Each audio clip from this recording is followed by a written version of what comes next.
만약에 지금 당장 눈앞에서 엄청나게 명백한 기적이 일어났다고 한번 상상해 보시죠. 네. 근데 사람들이 막 환호하고 기뻐하는 대신에 오히려 화를 내면서 그 기적을 일으킨 사람을 동네에서 내쫓아 버린다면 어떨까요? 상식적으로는 참 이해하기 힘든 상황이네요. 그렇죠. 보통 우리는 압도적인 증거나 진짜 압도적인 진실을 마주하면 사람들이 아주 논리적이고 깔끔하게 그걸 받아들일 거라고 기대를 하거든요. 네, 맞아요. 당연히 그럴 거라고 생각하죠. 하지만 오늘 오직 지금 이 이야기를 듣고 계신 당신, 바로 당신을 위해 준비된 이 심층 탐구 시간을 통해서 우리는 좀 다른 이야기를 해보려고 합니다. 오늘 다룰 이 고대 기록들을 보면요. 인간이라는 존재가 자신의 익숙한 세계관이나 막 안락함이 위협받을 때 결코 논리적으로 행동하지 않는다는 걸 아주 적나라하게 보여주거든요. 맞습니다. 오히려 그 진실이 너무 가까이 다가올 때 인간의 심리는 아주 강력한 방어 기제를 작동시키고 또 때로는 되게 폭력적으로 변하기도 하죠. 네. 이것을 더 큰 그림과 연결해 본다면 오늘 우리가 분석할 이 텍스트는 그냥 단순한 기적들의 나열이 절대 아닙니다. 이건 기적, 거절, 정치적인 음모, 그리고 인간의 치명적인 오해가 뒤섞인 일종의 권력과 군중 심리에 대한 날카로운 보고서라고 할 수 있어요. 아, 날카로운 보고서다. 진짜 기대가 되는데요. 자, 이 부분을 한번 파헤쳐 볼까요? 오늘 탐구의 뼈대가 될 우리의 미션, 핵심 질문은 바로 이것입니다. 압도적인 능력과 진실을 마주했을 때 인간은 왜 각기 다르게 반응하는가? 네, 아주 중요한 질문이죠. 실적인 상황이 등장하거든요. 네, 예수의 고향 방문 이야기죠. 맞아요. 예수가 자신의 고향 회당으로 돌아가서 가르침을 베푸는 장면인데요. 아마 이 텍스트의 맥락을 아시는 분들은 그가 보여준 지혜와 권능에 사람들이 엄청난 충격을 받았다는 걸 아실 겁니다. 그렇죠. 완전히 압도당했죠. 근데 여기서 문제가 그 충격이 어떤 경외심이나 믿음으로 이어지는 게 아니라 막 혐오와 배척으로 변질된다는 점이거든요. 맞습니다. 여기서 사람들이 그를 어떻게 부르는지 그 텍스트의 워딩을 아주 정확히 볼 필요가 있어요. 그들이 이렇게 묻거든요. 이 사람이 마리아의 아들 목수가 아니냐? 야고보와 요셉의 형제가 아니냐? 이렇게요. 네, 가족 이름까지 다 대면서 깎아내리죠. 네, 이 발언의 기저에는 엄청난 인지 부조화가 깔려 있는 겁니다. 사실 인간은 세상을 이해하기 위해서 사람들을 어떤 특정 상자 안에 집어넣고 분류하려는 경향이 있잖아요. 아, 일종의 라벨링을 하는 거군요. 그렇죠. 고향 사람들에게 예수는 그냥 동네 목수라는 아주 작고 평범한 상자 안에 들어있는 존재였던 거예요. 네. 그런데 그가 갑자기 그 상자를 쾅 부수고 나와서 압도적인 지혜와 능력을 보여주니까 사람들은 자신들의 세계관을 수정하는 대신에 아, 오히려 그 상자를 부순 존재 자체를 부정해버리는 거군요. 맞습니다. 그쪽을 택한 거죠. 익숙함이라는 게 이렇게 무서운 겁니다. 와, 그니까 어릴 때 막 코 흘리면서 같이 흙장난하던 동네 친구가 있잖아요. 네. 근데 그 친구가 갑자기 세계적인 CEO가 돼서 고향에 돌아왔을 때 사람들이 막 존경하기는커녕 쟤 그냥 옛날에 우리 옆집 살던 꼬마잖아 하면서 무시하는 거랑 약간 비슷한 느낌이네요. 정확한 비유입니다. 익숙함의 함정이죠. 그런데 제가 이 대목에서 진짜 도저히 이해가 안 가는 부분이 하나 있거든요. 어떤 부분이죠? 텍스트를 보면 그들이 믿지 않음으로 말미암아 거기서 아무 권능도 행하실 수 없었다고 아주 명확하게 기록이 되어 있어요. 네, 맞습니다. 아니 소수의 병자만 고쳤다고는 하지만 기본적으로 기적을 일으키는 엄청난 초월적인 능력이잖아요? 근데 왜 사람들의 불신 앞에서는 그 능력이 멈춰버리는 걸까요? 이 능력이 막 사람들의 믿음을 연료로 가져다 쓰는 무슨 배터리 같은 건 아닐 텐데 말이죠? 아주 핵심을 찌르는 질문입니다. 이게 예수가 능력이 부족해서 막 기적을 못 일으켰다는 뜻이 절대 아니거든요. 그럼요. 이 텍스트가 말하고자 하는 영적인 권력의 본질이 무엇인지를 아주 잘 보여주는 장치인 거죠. 우리가 흔히 아는 세속적인 권력은 굉장히 강압적이잖아요. 네, 막 군대나 돈으로 찍어 누르죠. 맞아요. 상대방이 동의하든 말든 그냥 짓눌러버리죠. 하지만 여기서 보여주는 진실의 권능은 철저하게 관계적입니다. 관계적이다. 네, 상호작용이죠. 즉, 수용성이라는 문이 열려있지 않으면 억지로 폭력을 써서 그 문을 부수고 들어가지 않는다는 뜻이에요. 고향 사람들의 불신이라는 그 굳게 닫힌 문 앞에서는 아무리 위대한 진실이라도 스스로를 제한하는 방식을 택하는 겁니다. 억압적인 세속의 권력과는 그 작동 방식 자체가 아예 다르다는 거네요. 스스로 제한한다니. 그렇다면 이 철저한 거절 이후의 전개가 여기서 정말 흥미로워지는 부분은요. 네. 가장 가까운 사람들, 그러니까 고향 사람들에게 배척당한 예수가 과연 어떻게 할까 하는 겁니다. 보통 같으면 상처받고 포기할 텐데 포기하는 대신 오히려 사역을 세상으로 확장하거든요. 맞아요. 12제자를 둘씩 짝지어서 밖으로 파송하죠. 네. 근데 여기서 그가 제자들에게 내린 그 일종의 출장 지시사항을 보면요. 현대의 관점에서는 진짜 이해하기 힘든 부분이 있습니다. 지팡이와 신발 외에는 아무것도 가져가지 말라는 그 지시 말씀이시죠. 네. 아니, 양식도 금지, 배낭도 금지, 돈도 금지, 심지어 갈아입을 여벌 옷이나 셔츠 한 벌조차 못 가져가게 합니다. 아니, 귀신을 쫓는 엄청난 초능력을 주었다고는 하지만 네. 현실적으로 리더로서 이게 너무 비효율적이고 무책임한 출장 지시 아닙니까? 여행 경비조차 없이 그냥 맨몸으로 쫓아내는 건데 만약에 아무 동네에서도 그들을 안 받아주면 그냥 길거리에서 굶어 죽으라는 소리잖아요. 이게 도대체 영적인 사역이랑 무슨 상관이 있는지 저는 솔직히 잘 모르겠습니다. 표면적으로만 보면 완벽한 비효율이고 진짜 위험천만한 지시가 맞아요. 미친 짓이죠. 하지만 이건 철저하게 계산된 아주 영적인 장치입니다. 장치요? 네, 일종의 수용성을 판별하는 필터라고 볼 수 있죠. 한번 생각해 보세요.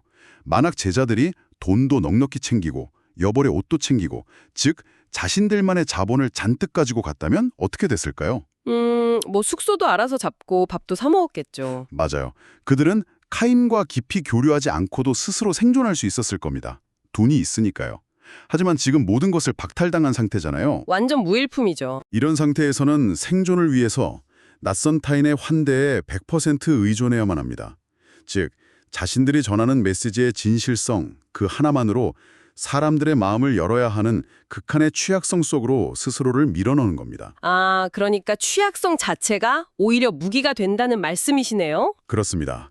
고향 사람들이 예수를 거부했을 때 그가 억지로 권능을 막 행하지 않았던 것과 아주 정확히 같은 맥락이에요. 아, 연결이 되네요. 제자들 역시 아무도 영접하지 않는 곳에서는 그냥 발 아래 먼지를 떨어버리라고 지시를 받잖아요.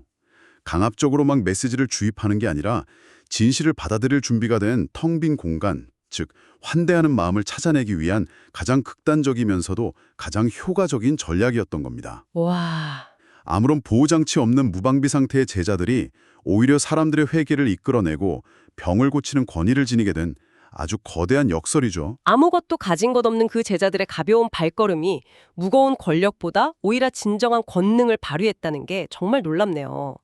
자, 이 제자들이 맨몸으로 세상을 막 뒤집고 있을 무렵에 텍스트는 논리적인 대비를 위해서 우리를 전혀 다른 공간으로 데려갑니다. 네, 완벽한 대척점에 있는 곳이죠. 맞아요.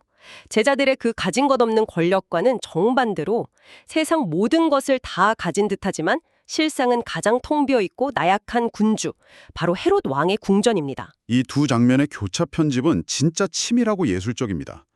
헤롯은 예수에 대한 소문을 듣자마자 과거의 트라우마에 사로잡혀서 완전 패닉에 빠지거든요. 네, 혼자 난리가 나죠. 다른 사람들은 막 옛 선지자가 나타났다, 엘리야다 이러고 분석하는데 헤롯 혼자서 내가 목 베어 죽인 세례 요한이 살아났다 하면서 덜덜 떱니다. 두려움에 먹혀버린 거죠. 여기서 헤롯과 세례 요한의 과거 플래시백이 등장하는데요. 헤롯이 자기 동생의 아내인 헤로디아를 빼앗은 걸 요한이 신랄하게 비판해서 감옥에 가든 사건. 이건 아마 다들 잘 아실 겁니다. 네, 아주 유명한 이야기죠. 근데 제가 여기서 진짜 주목하고 싶은 건요. 헤롯의 그 복잡한 심리 상태거든요. 어떤 점이 흥미로우셨나요? 헤로디아는 막 요한을 당장 죽이고 싶어서 안달이 났는데 정작 절대 권력자인 헤롯은 요한을 되게 의롭고 거룩한 사람으로 알고 두려워하면서 심지어 보호까지 해준단 말이죠. 맞아요. 설레디죠. 심지어 감옥에 있는 요한의 쓴소리를 들으면서 크게 번민하면서도 이상하게 그 말을 달갑게 들었다고 텍스트에 딱 기록되어 있습니다. 겉보기엔 왕관을 쓴 무서부리의 폭군이지만 사실 속은 엄청 흔들리고 있었던 거예요. 이 대목은 우리에게 아주 중요한 질문을 던집니다. 그게 바로 권력자의 모순이제 비극이거든요. 헤롯은 사실 무엇이 진실이고 누가 옳은 사람인지 내심 너무나도 정확히 알고 있었어요. 알면서도 그랬다는 게 더 소름이네요. 요한의 말이 자신의 패부를 찌르지만 동시에 그 메시지의 진실성에 완전 매료되어 있었던 거죠. 하지만 그는 자신이 구축해놓은 세속적 권력의 시스템, 그 정치적 자산과 체면이라는 감옥에 스스로 갇혀 있었습니다. 아, 진실을 아는데도 결국 그 끔찍한 결정을 내리게 되는 생일 연회 장면, 거기가 참 기가 막힙니다. 정말 비극적인 코미디 같죠? 10대 소녀인 헤로디아의 딸이 춤을 추니까 기분이 확 고조된 헤롯이 손님들 앞에서 허세를 부리잖아요. 나라의 절반이라도 주겠다고 맹세를 해버립니다. 네, 술김에 나온 과식성 맹세죠. 결국 그 소녀가 어머니의 사주를 받고 요한의 머리를 쟁반에 담아달라고 요구했을 때 헤롯은 심히 근심합니다. 하지만 결국 손님들과 자신의 체면 때문에 참수를 허락하고 말죠. 이게 현대 심리학이나 경제학에서 말하는 전형적인 매몰 비용 오류이자 군중 심리의 압박입니다. 아, 매몰 비용 오류요. 네, 헤롯은 자신이 내뱉은 그 허세 섞인 맹세, 그리고 자신을 지켜보고 있는 수많은 귀족들의 시선이라는 체면의 노예였던 겁니다. 진실을 지키기 위해서 자신의 체면을 깎아내릴 용기가 눈꼽만큼도 없었던 거예요. 와, 껍데기뿐인 왕이네요. 조금 전 우리가 이야기했던 지팡이 하나만 딱 들고 아무 보호장치 없이도 당당하고 자유롭게 세상을 활보하던 제자들의 모습과 한번 비교해 보세요. 진짜 극과 극이네요. 모든 권력과 부를 다 가졌지만 10대 소녀의 춤 한 번과 군중의 압박에 휘둘려서 자신이 옳다고 믿는 진실의 목을 스스로 베어버리는 텅 빈 폭군의 모습. 이보다 더 적나라한 권력의 대조가 있을까요? 겉보기엔 화려한 궁전의 지배자인데 실상은 타인의 시선에 목줄이 잡힌 가장 취약한 존재가 바로 헤롯이었네요. 자, 이 피비린내 나고 허영심으로 가득 찬 헤롯의 연회가 끝난 직후에 텍스트는 아주 의도적으로 전혀 다른 분위기의 연회로 무대를 싹 전환합니다. 네, 바로 그 유명한 빈들에서 열린 예수의 연회죠. 맞습니다. 오병이어 사건입니다. 헤롯의 궁정잔치가 욕망, 과시, 그리고 결핍의 상징이었다면 이 빈들의 잔치는 긍휼, 질서, 그리고 엄청난 풍요의 상징으로서 서로 완벽한 대비를 이룹니다. 제자들이 이제 파송 사역을 마치고 돌아왔을 때 예수는 쉴 곳을 찾아서 배를 타고 한적한 곳으로 가거든요. 근데 사람들이 먼저 눈치채고 도보로 막 몰려와서 기다리고 있어요. 군중이 엄청났죠. 예수는 그 수많은 무리를 보고 막 피곤해하거나 귀찮아하는 게 아니라 목자 없는 양 같아서 그들을 불쌍히 여깁니다. 그리고 날이 저물었을 때 제자들과 예수 사이에 아주 팽팽한 시각 차이가 하나 발생합니다. 네, 그 대화가 아주 재미있죠. 제자들의 반응이 참 흥미로워요. 무리를 촌락으로 보내서 각자 밥을 사 먹게 하자는 제자들에게 예수가 너희가 먹을 것을 주라고 지시하니까 제자들이 대번 이렇게 받아칩니다. 우리가 가서 200데나리온의 떡을 사야 합니까? 네, 이거 완전히 무슨 현대 기업의 회계팀이나 재무팀 같은 마인드 아닙니까? 그렇다면 이 모든 게 대체 무슨 의미일까요? 아주 정확한 비유예요. 제자들은 지금 눈앞의 문제를 철저하게 결핍의 경제학 관점에서 계산하고 있는 겁니다. 결핍이요? 네, 이 수천 명의 엄청난 인원, 그리고 우리 수중에는 없는 200데나리온이라는 막대한 예산. 이들은 철저한 비용 편익 분석을 통해서 이건 불가능하다, 예산이 부족하다는 결론을 낸 거죠. 하지만 예수의 접근 방식은 완전히 달랐습니다. 맞아요. 예수는 우리에게 없는 막대한 예산을 보지 않고 너희에게 떡이 몇 개나 있는지 가서 보라면서 지금 현재 손에 가진 것에서부터 출발하거든요. 네, 그게 핵심이죠. 그렇게 찾은 게 겨우 떡 5개와 물고기 2마리였습니다. 근데 전 그 다음 행동이 진짜 특이하다고 생각했어요. 그냥 거기서 뿅 하고 기적을 일으켜서 밥을 주는 게 아니라 굳이 그 수많은 무리를 푸른 잔디 위에 50명씩, 100명씩 아주 질서정연하게 앉히거든요. 왜 굳이 이런 번거로운 조직화 과정을 거친 걸까요? 여기서 매력적인 지점은 그것 역시 헤롯의 잔치와의 강렬한 대비를 보여준다는 겁니다. 헤롯의 잔치를 다시 떠올려 보세요. 아, 엉망진창이었죠. 권력자의 기분과 충동에 따라서 갑자기 누군가의 목이 날아가는 극도의 무질서와 폭력성이 지배하는 곳이었잖아요. 맞네요. 반면 예수의 잔치는 근본 동력이 긍휼, 즉 컴패션입니다. 사람들을 불쌍히 여기는 마음이죠. 50명, 100명씩 앉혔다는 건 이 거대한 군중을 그냥 숫자로 뭉뚱거려서 대충 대하지 않고 단 한 사람도 소외되지 않도록 세심하게 질서를 부여했다는 의미예요. 와, 한 명 한 명 챙겼다는 뜻이군요. 그리고 그 적은 음식을 나누었을 때 어떻게 됩니까? 남자만 계산해서 5천 명이 배불리 먹고도 12바구니가 남는 그야말로 풍요로움의 극치를 보여주죠. 철저한 계산과 한계에 갇혀 있던 제자들의 그 회계팀 같은 시각을 긍휼을 기반으로 한 무한한 풍요의 시각으로 산산조각 내버린 엄청난 사건입니다. 자, 그렇다면 여기서 우리가 짚고 넘어가야 할 아주 치명적인 논리적 모순이 하나 딱 발생합니다. 네, 어떤 모순이죠? 방금 전 5천 명을 먹이는 이 어마어마한 기적의 현장에서 제자들이 직접 떡을 나누어 줬잖아요. 그리고 남은 조각들을 12바구니에 직접 주워 담기까지 했습니다. 네, 그들의 손으로 직접 했죠. 아마 그들의 손에는 아직도 그 떡 부스러기가 잔뜩 묻어 있었을 겁니다. 그렇다면 이들은 이제 예수의 권능과 진실에 대해서 완벽하게 신뢰하고 의심하지 말아야 하는 게 맞는 거 아닐까요? 우리가 상식적으로 기대하는 인과관계라면 당연히 그래야만 하죠. 기적을 손으로 만졌으니까요. 그런데 이 텍스트는 우리의 기대를 아주 철저하게 배신합니다. 그날 밤 예수가 제자들을 먼저 배에 태워서 건너편으로 보내고 혼자 산으로 기도하러 가셨다가 새벽쯤에 거센 바람을 거슬러서 노를 젓고 있는 제자들에게 물 위를 걸어서 다가오시잖아요. 네, 아주 극적인 장면이죠. 그때 제자들의 달인이 어땠습니까? 유령이다 이러면서 비명을 지르고 극도의 공포에 사로잡힙니다. 아니, 조금 전까지 그 엄청난 기적을 두 눈으로 보고 직접 바구니까지 날랐던 사람들이 왜 물 위를 걸어오는 예수를 보고 귀신이라고 착각하는 걸까요? 정말 답답한 노릇이죠. 솔직히 제자들의 학습 능력이나 인지 능력이 너무 떨어지는 거 아닌가요? 하하, 저도 처음 이 대목을 분석할 때 그 부분이 진짜 가장 충격적이고 답답했습니다. 하지만 텍스트는 제자들이 왜 그렇게 어리석은 반응을 보였는지 그 심리적 메커니즘을 아주 서늘할 정도로 정확하게 묘사하고 있어요. 어떻게 묘사되어 있죠? 이는 그들이 그 떡 대시던 일을 깨닫지 못하고 도리어 그 마음이 둔하여졌음이로라 이렇게 적혀 있습니다. 마음이 둔하여졌다. 즉, 그들의 지능이 낮거나 기억력이 나빠서가 아니라 마음이 둔감해졌기 때문에 진실을 보지 못했다는 겁니다. 아, 기적의 한가운데서 있었다고 해서 그 본질을 저절로 깨닫는 건 아니라는 뜻인가요? 바로 그겁니다. 진실과 가장 가까운 거리에 물리적으로 함께 존재한다고 해서 그것을 온전히 내면화하는 것은 완전히 별개의 문제라는 거죠. 와, 오병이어라는 압도적인 기적을 방금 전까지 경험했지만 제자들은 밤바다의 거센 바람과 흔들리는 배라는 현실적인 공포에 또다시 매몰되어 버린 거예요. 두려움과 익숙함의 마음이 무뎌지면 눈앞에 구원자가 걸어와도 자신의 굳어진 세계관에 맞춰서 그걸 유령으로 왜곡해서 인식해버린다는 것. 무섭네요. 인간의 인지 능력이 얼마나 취약하고 주관적인지를 뼈저리게 보여주는 무서운 통찰입니다. 고향 사람들이 익숙함 때문에 진실을 배척했다면 제자들은 두려움과 무뎌진 마음 때문에 진실을 유령으로 오해하고 밀어낸 거군요. 그렇다면 과연 이 진실을 있는 그대로 수용하는 사람들은 도대체 누구일까요?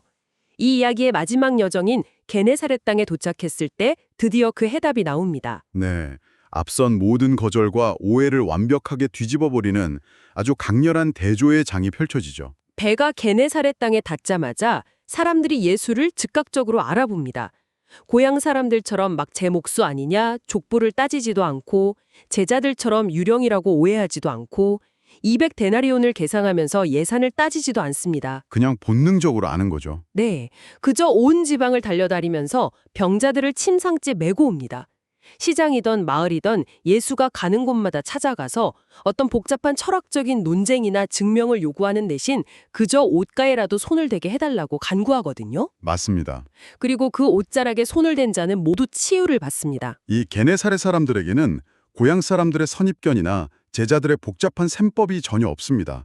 오직 절대적인 결핍에서 나오는 절박한 수용성 하나만 있을 뿐이죠. 아까 말씀하신 수용성이네요. 네, 초반에 우리가 영적인 권능은 상대방의 수용성이라는 문이 열려야만 작동한다고 분석했던 거 기억하시죠? 네, 억지로 열지 않는다고 하셨죠. 맞습니다.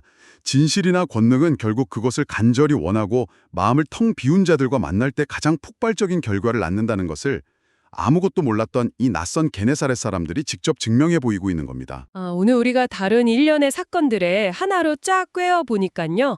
결국 아주 거대한 거울 앞에 서 있는 느낌이 듭니다.